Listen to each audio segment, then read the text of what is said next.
Hit that subscribe button. Hit that share button. Because it's Sunday and we need a little gospel in Birmingham, Alabama. Let's go. Tell us your name, ma'am, and what you represent. I'm Mimi, formerly known as Mimi the Songbird. Nice to meet y'all. Give us 30 seconds of that fire.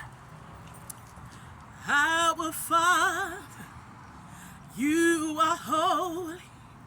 We give you glory as we bless your name. Our Father, you are holy.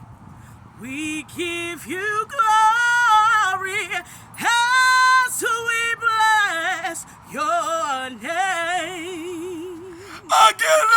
Again. And your boy Courtney P ain't been in church in a couple Sundays, but she make your boy Courtney P when he come to church. Give him all your social media outlets, young lady. I go by Mimi the Songbird. You can catch me on Mimi the Songbird on Facebook, as well as Mimi the Songbird on Instagram.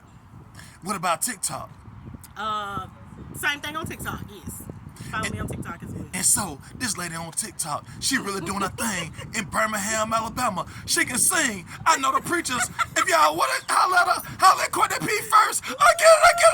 Thanks for walking and talking and riding and slide with your boy Courtney P and me and preachers. If y'all trying to sign her, holler at Courtney P first. I need my 10% too. Again. Thanks for walking and talking and riding and slide with your boy Courtney P and me. Again.